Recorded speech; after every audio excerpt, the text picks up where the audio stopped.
Morning times now नव भारत देख रहे हैं आप और आपके साथ मैं हूं दीपिका यादव। फिट इंडिया के सुपरहिट बुलेटिन में आप सभी का स्वागत है।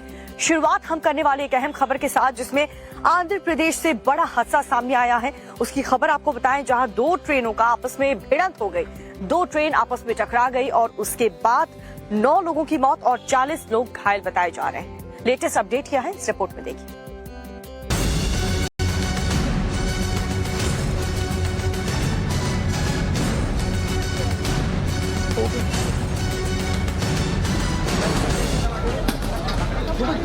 ट्रेन के दर्दनाक हादसे का ये मंजर आंध्र प्रदेश के विजयनगरम का है, जहां दो पैसेंजर ट्रेनों की जबरदस्त टक्कर हुई है। हादसे में 2 बोगियां भी पटरी से उतर गई। हादसा इतना जोरदार था कि मौके पर चीख पुकार मच गई। हादसे की जो वजह सामने आई है, उसके मुताबिक रायगढ़ एक्सप्रेस ने पलासा पैसेंजर ट्रेन को पीछे से टक्कर मारी थी, जिससे ये ट्रेन हादसा हुआ। इस हादसे में कई यात्रियों की मौत हो गई, जबकि 40 से ज्यादा लोग घायल बताए जा रहे हैं। ट्रेन हादसा इतना भयानक था कि वहां आसपास के लोग भी इसे देखकर दंग रह गए। हादसे की सूचना मिलते ही आंध्र प्रदेश सीएम जगन मोहन रेड्डी ने तत्काल राहत और बचाव कार्य के लिए नजदीकी जिलों से भारी तादाद में एम्बुलेंस भेजने के आदेश दिए। मौके पर पहुंचे प्रशासन की टीम और स्थानीय लोगों ने राहत और बचाव का काम किया। रात भर राहत और बचाव का कार्य चलता रहा। पीएम मोदी ने भी ट्वीट कर आंध्र प्रदेश में ट्रेन हादसे पर दुख जताया है और हादसे को लेकर रेल मंत्री से भी बात की। पीएमओ ने ट्रेन हादसे को लेकर मृतक परिजनों को 2-2 लाख और घायलों को 50-50 हजार के मुआवजे का भी ऐलान किया है। वहीं आंध्र प्रदेश सरकार ने भी ट्रेन हादसे में मृतकों के परिजनों को 10-10 लाख और घायलों को 2-2 लाख रुपए के मुआवजे का ऐलान किया है। और देखिए, एर्नाकुलम में केरल के जो ब्लास्ट हुआ है उसकी जांच जो है वो शुरू कर दी गई है। स्पेशल टीम्स उसके लिए गठित की गई हैं। जी हाँ, साथ ही स्नीफर डॉग्स की मदद ली जा रही है, कार्ड्स की चेकिंग की जा रही है। इस पर एक रिपोर्ट आपको दिखाते हैं।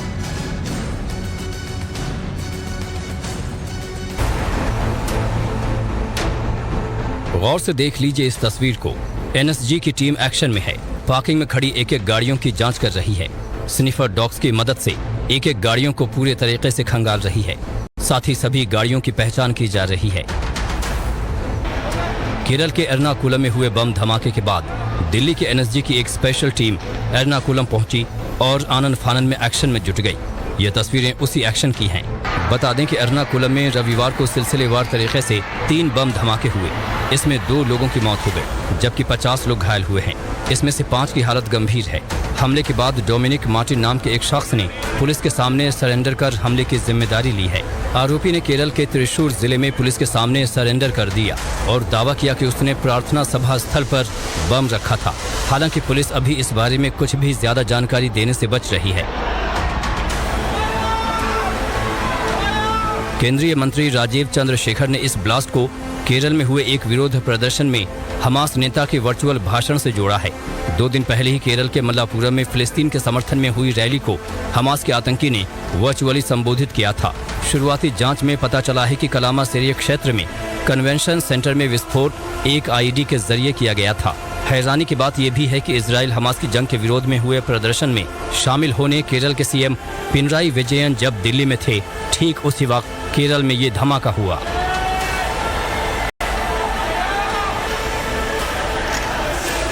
गेट पर देर रात पुलिस का एक बड़ा एक्शन देखने को मिला, जहां पर प्रदर्शन कर रहे लोग जो बैठे थे उन पर पानी की बौछार। देखिए, जनसंख्या नियंत्रण कानून को लेकर दरअसल ये दिल्ली जाने की जिद पर अड़े हुए थे और जब इनको रोका गया तो वहीं पर धरने पर बैठ गए। दिखाते हैं आपको पूरी खबर। यूपी गेट पर जनसंख्या नियंत्रण कानून की मांग को लेकर रविवार दोपहर से प्रदर्शन कर रहे लोगों को पुलिस ने देर रात हटा दिया। प्रदर्शनकारियों को बस में बैठाकर पुलिस लाइन ले जाया गया। दरअसल रविवार दोपहर को निकली राष्ट्र रक्षा रैली को दिल्ली में एंट्री नहीं मिली, जिसके बाद प्रदर्शनकारी यूपी गेट पर ही धरने पर बैठ गए, जिसके चलते दिल्ली जाने और आने वाली सर्विस लेन पर आवाजाही ठप हो गई। देर रात पुलिस का एक्शन देखने को मिला।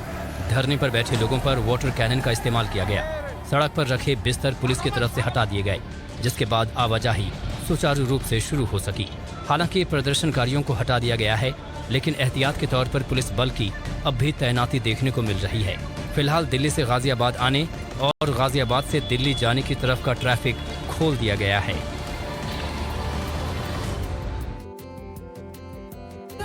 और इस वक्त एक बड़ी खबर, प्रधानमंत्री नरेंद्र मोदी आज 2 दिवसीय गुजरात दौरे पर हैं। आज से 10:30 बजे वो अंबाजी मंदिर पहुंचेंगे, पूजा अर्चना करेंगे और साथ ही कई करोड़ों की सौगात भी देंगे। 5,800 करोड़ रुपए बताए जा रहे हैं, जिसकी परियोजनाओं का उद्घाटन और शिलान्यास आज प्रधानमंत्री मोदी करेंगे। महसाणा में भी देखिए करीब दोपहर 12 बजे पहुंचेंगे। विभिन्न परियोजनाएं ऐसी हैं जिनकी सौगात जो है वो प्रधानमंत्री देने वाले हैं, गुजरात में पहुंचने वाले हैं। आज का दिन बेहद अहम, देखिए गुजरात वासियों के यहाँ पर के लिए आज का दिन जो है वो यहाँ पर रहने वाला है। सभी की निगाहें जो हैं वो प्रधानमंत्री के इस दौरे पर टिकी रहने वाली हैं।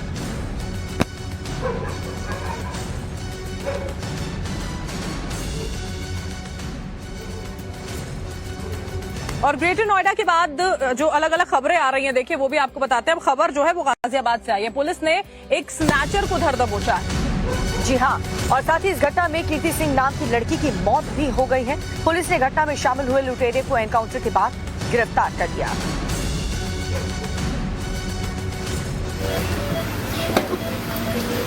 एक तरफ एक लड़की अस्पताल में जिंदगी और मौत की जंग लड़ते दिखी, तो वहीं दूसरी ओर एक लुटेरा पुलिस की गोली लगने के बाद घायल हो गया। ये 2 तस्वीरें 2 अलग अलग लोगों की हैं, लेकिन इनमें एक बात कॉमन है। दरअसल पुलिस की गोली से घायल ये वही लुटेरा है जिसके करतूतों के कारण एक लड़की की मौत हो गई। मोबाइल स्नैचिंग की घटना के दौरान कीर्ति नाम की ये लड़की चलते ऑटो से नीचे गिर गई थी, जिसके बाद अस्पताल में इलाज के दौरान उसकी मौत हो गई।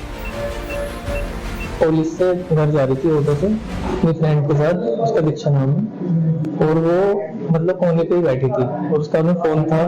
तो 2 लड़के आए बाइक से और उन्होंने फोन छीना उससे, जिससे कि वो भी मतलब उसे भी खिंच गई वो, और वो चलते ऑटो से गिर गई रोड पर। इस मामले में पुलिस ने अपनी ओर से लुटेरों की धरपकड़ के लिए स्पेशल टीम बनाई थी, जिसके बाद एक लुटेरा गिरफ्तार हुआ। हालांकि उसके बाकी साथी अंधेरे का फायदा उठाकर फरार हो गए। इस बीच पुलिस प्रशासन की गाज मसूरी थाना इंचार्ज पर भी गिरी और उन्हें सस्पेंड कर दिया गया। अगली खबर बिहार के पूर्णिया से है, जहां पर बेहद हैरान करने वाला मामला। 2 पक्ष आपस में भिड़ गए और इन दोनों की लड़ाई जो है वो इस बात को लेकर के हुई, कौन इजराइल का समर्थन कर रहा है और कौन हमास का। और देखिए सोशल मीडिया पोस्ट को लेकर पूरा का पूरा विवाद यहाँ पर बढ़ता चला गया। प्रदर्शन लोग करने लगे, सड़कों पर टायर जलाए गए। दिखाते हैं आपको पूरी खबर।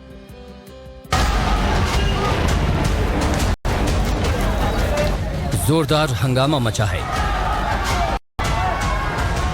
कोई हाथ से डंडे लेकर घूम रहा है तो कोई नारेबाजी कर रहा है। सड़क को जाम कर बीच सड़क आगजनी की जा रही है।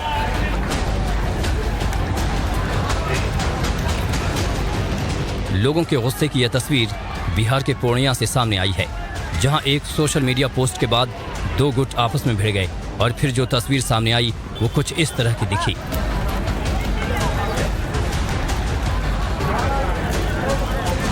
इजराइल हमास जंग के बीच एक लड़के ने इंस्टाग्राम पर विवादित पोस्ट डाला। इसी पोस्ट के बाद दूसरे पक्ष के लोग जब उसे समझाने गए तो नौबत मारपीट की आ गई, जिसमें कुछ लोगों को चोटें आई हैं। क्योंकि कोई अगला लड़का उसको समझा ही रहा था कि ये सब स्टोरी लगाना गलत बात है, स्टोरी मत लगाओ। बोलता है मेरा मोबाइल, ठीक है, हम कुछ भी स्टोरी लगा, इंडिया के बारे में लगा, पाकिस्तान के बारे में लगा, आप लोग से क्या मतलब उनको। ये बात बोला है मुर्तजा फौजान। मारपीट की घटना के बाद प्रशासन एक्शन में आया, लेकिन आरोप है कि प्रशासन की ओर से एक पक्षीय कार्रवाई की गई, जिसके बाद लोगों का गुस्सा फूट पड़ा और लोगों ने सड़क जाम कर दिया। फिलहाल हालात काबू में हैं। और देखिए एक बार फिर से प्याज के दामों ने लोगों की जेब ढीली करना शुरू कर दिया। देश के ज्यादातर शहरों में प्याज की कीमतें आसमान छू रही हैं। जी हाँ, दिल्ली हो या फिर मुंबई, हर तरफ हालात एक जैसे। देश भर में प्याज की कीमतें एक बार फिर से आसमान छूने लगी हैं। दिल्ली समेत देश के कई शहरों में प्याज के दाम तेजी से बढ़ रहे हैं। दिल्ली के रिटेल मार्केट में प्याज की कीमत बढ़कर 80 रुपए प्रति किलो तक पहुंच गई है। 2.5 गुना तक रेट जो है वो प्याज का बढ़ गया है। ऐसे में लोगों को काफी परेशानी हो रही है। लोग ये भी बता रहे हैं कि उनके बजट के ऊपर असर पड़ेगा और जो खुदरा विक्रेता हैं जो कि मंडी से ले जाके बेचते हैं उनको खासा दिक्कत आ रही है। जो 20-30 रुपए में प्याज खरीदते थे आज 80 रुपए में खरीद रहे हैं और बाहर मार्केट में वो 100 रुपए में बेचेंगे। यही हाल मुंबई का है। यहाँ भी प्याज की बढ़ी कीमतें लोगों के बजट को बिगाड़ रही हैं। मुंबई में एक बार फिर प्याज की कीमतों में बड़ा उछाल देखने को मिला है। एक सप्ताह पहले 50 रुपए प्रति किलो की दर से बिकने वाला प्याज अब 80 रुपए प्रति किलो बिक रहा है। दादर की मंडी की मैं आपको बताऊं, जहां पर प्याज जो है कुछ दिनों पहले तक 40 से 50 रुपए किलो की दर पर बिक रहा था। आज ये होलसेल मार्केट में 72 रुपए से 80 रुपए प्रति किलो मिल रहा है। आपको मैं बता दूं, आपने अभी खरीदा है, कितना किलो लिया है? मैंने 1.25 किलो लिया है। कितने रुपए में? 100 रुपीज का। 100 रुपए में। थोड़े दिन पहले तक कितने रुपए में ले रहे थे? मे भी 60 के आसपास कुछ लिए हुए थे। दिल्ली, मुंबई के अलावा देश के बाकी हिस्सों में भी यही हाल है। कहा जा रहा है कि बाजार में प्याज की आपूर्ति कम हो रही है, जिसके कारण दाम बढ़े हैं। खरीफ फसलों की देरी के कारण प्याज के उत्पादन में देरी हुई है और आवक कम हुआ है, जिससे मंडियों में भी प्याज की आपूर्ति कम हो रही है। और इस बीच एक बड़ी खबर, ग्रेटर नोएडा पुलिस को एक बहुत बड़ी सफलता हाथ लगी है। पुलिस ने उस शख्स को गिरफ्तार किया जिसने हाउसिंग सोसाइटी में घुस करके रेप की वारदात को अंजाम देने की कोशिश की। वो शख्स देखिए जो डिलीवरी बॉय का काम यहाँ पर किया करता था, उसको पकड़ा गया है। आपको हम बता दें, पिस्तौल छीनकर भागने के प्रयास जो है वो ये शख्स कर रहा था। एनकाउंटर के दौरान उसके पैर में गोली लगी थी, ये तस्वीरें सामने आई थी और उसके बाद उसका इलाज किया जा रहा है।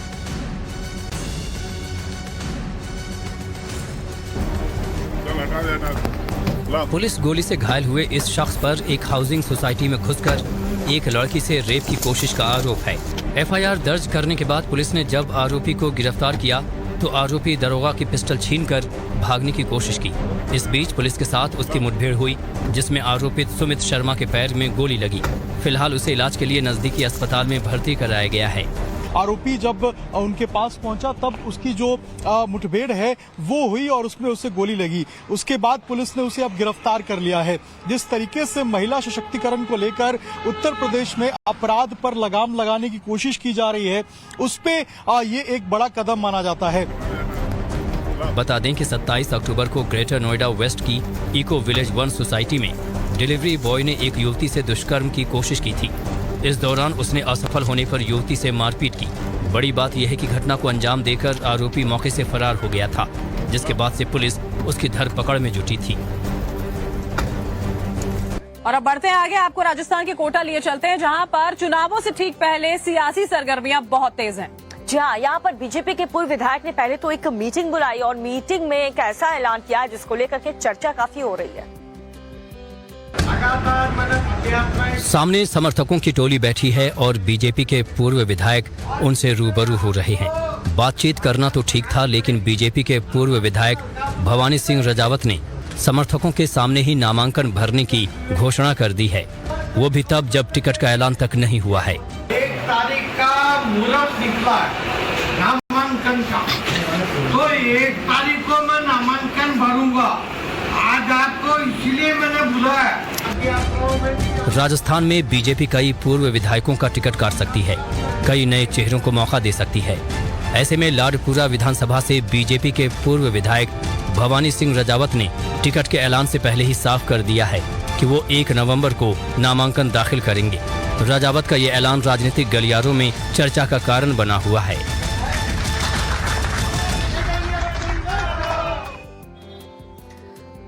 और अगली खबर उत्तर प्रदेश के सिद्धार्थनगर से है, जहां पर एक मिशनरी स्कूल पर धर्मांतरण का आरोप लगा है। देखिए, प्रशासन को शिकायत इसकी की गई। अभी जब शिकायत मिली है तो उसके बाद कार्रवाई शुरू की गई है। क्या कुछ हुआ है पूरे मामले में, देखिए जरा।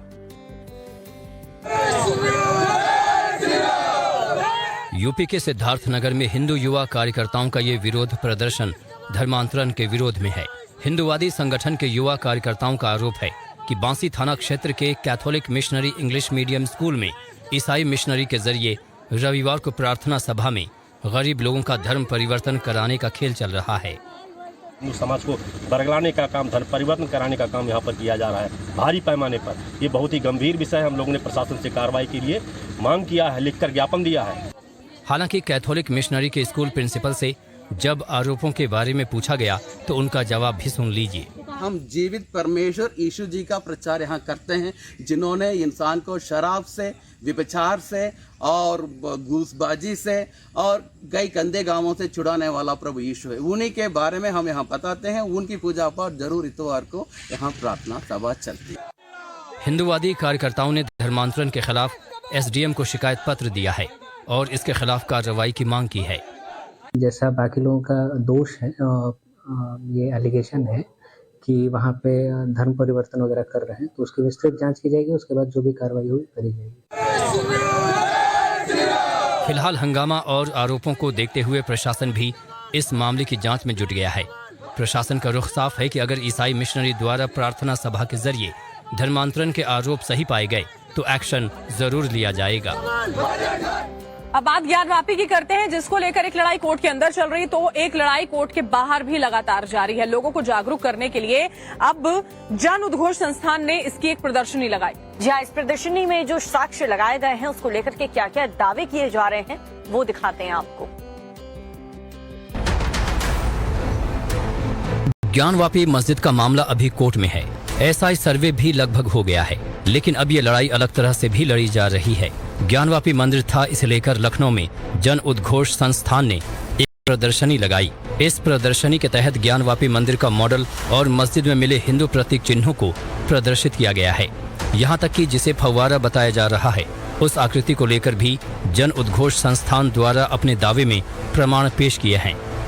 वैसे मुस्लिम पक्ष कहता है ये फव्वारा है। हाँ, ये वजू खाना में पाया गया शिवलिंग है। इसके ऊपर हीरा रखने का स्थान बना हुआ है।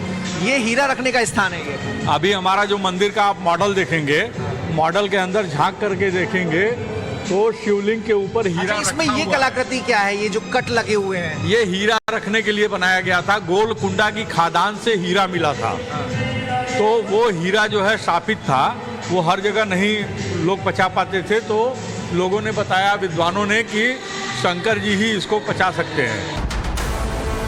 प्रदर्शनी में ज्ञानवापी मंदिर के मॉडल को भी रखा गया है, जिसे लेकर दावा किया गया है कि मस्जिद से पहले मंदिर ऐसा ही था। इतना ही नहीं, मौजूदा मस्जिद में क्या क्या मंदिर के प्रतीक चिन्ह मिल चुके हैं उसे भी प्रदर्शनी में रखा गया है। वहाँ के अंदर की दीवार, ये जो तथाकथित मस्जिद जहाँ लोग नमाज अदा करते हैं, ये नमाज अदा करते हैं, वहाँ की दीवार पर स्वस्तिक का चिन्ह बना हुआ है, त्रिशूल का चिन्ह बना हुआ है। ये सारे त्रिशूल, ये चिन्ह देखना बहुत जरूरी है। देखिए, स्वास्तिक जो कि सनातन संस्कृति का हिस्सा है, स्वास्तिक चिन्ह यहाँ पे नमाज अदा करते हैं। ये तस्वीर ब्लर है। देखिए, ये त्रिशूल बना हुआ है, पत्थर पर उकेरी गई त्रिशूल की आकृति। देखिए, कई सारी, ये गहराई में है, ये उकेरी गई है। ये कई त्रिशूल और स्वास्तिक बने हुए हैं। ये उसको जो है वो चूना और पेंट लगा करके रंगने का प्रयास किया गया है, छिपाने की कोशिश की गई है। अभी भी दिखाई दे रहा है। जन उद्घोष संस्थान की तरफ से सबूत के दावों के तौर पर यह प्रदर्शनी लगाई गई है कि ज्ञानवापी पहले मंदिर ही था। हालांकि ये दावे कितने मजबूत हैं, इसका फैसला तो कोर्ट ही तय करेगा। अयोध्या में बन रहे भव्य राम मंदिर में 22 जनवरी को रामलला का प्राण प्रतिष्ठा होना है। उसको लेकर के अयोध्या भी अब सजने संवरने लगी। और देखिए, तैयारियां जोर शोर पर की जा रही, क्योंकि ये पता है प्राण प्रतिष्ठा होगी, भक्तों का तांता वहां पर लगेगा, और इसके लिए तैयारियां भी जो है वो की जा रही है। जय राम राम जय राम राम हे राम राम जय राम। अयोध्या में भव्य राम मंदिर के निर्माण और 22 जनवरी रामलला के प्राण प्रतिष्ठा की जब से तारीख तय हुई, तब से पूरी अयोध्या भी इसकी तैयारी में जुट गई है। अयोध्या को भी चमकाने का काम शुरू हो गया है, जिसमें स्थानीय लोग भी उत्साह के साथ खड़े हैं। प्राण प्रतिष्ठा के दौरान बड़े पैमाने पर देश विदेश से लोग आने वाले हैं, जिसमें कई वीवीआईपी भी होंगे। उनके लिए अयोध्या में जगह जगह टेंट सिटी तक बनाई जा रही है। और इस तरीके से अंदर का आप देख सकते हैं, अंदर अलग अलग रूम बनाए जाएंगे और रूम के साथ साथ लैट्रिन बाथरूम की भी अच्छी सुविधा इसमें होगी। एकदम 5 स्टार होटल जैसी सुविधा इस टेंट सिटी के अंदर दी जा रही है। अयोध्या में पार्किंग की दिक्कत न हो, इसके लिए मल्टी स्टोरी पार्किंग भी बनकर तैयार है, ताकि बाहर से आने वाले श्रद्धालुओं को गाड़ी खड़ी करने में दिक्कत न हो। इतना ही नहीं, श्रद्धालुओं के लिए सरकार ने ई रिक्शा का भी बंदोबस्त कर दिया है, ताकि वो आसान किराए में राम जन्मभूमि तक पहुंच सके। रामलला के प्राण प्रतिष्ठा को लेकर अयोध्या वासी भी बेहद उत्साहित हैं, इसलिए वो भी अपने भवनों और दुकानों का रेनोवेशन करा रहे हैं और उसे भी मंदिर का रूप दे रहे हैं। प्रभु राम से जुड़े चित्रों को भी भवनों और दुकानों पर उकेरा जा रहा है। सौंदर्यीकरण का काम भी जोरों पर है। भव्य मंदिर और रामलला के प्राण प्रतिष्ठा को देखते हुए अयोध्या में प्रभु राम और हनुमान जी के झंडों की बिक्री भी बढ़ गई है। इतना ही नहीं, प्राण प्रतिष्ठा के वक्त पूरी अयोध्या को इन्हीं झंडों से भर देने और घर घर झंडा लहराने की योजना है। और फिट इंडिया के सुपर हिट बुलेटिन में खबरें लगातार जारी है। यहाँ रुक रहे हैं एक छोटे से ब्रेक के लिए।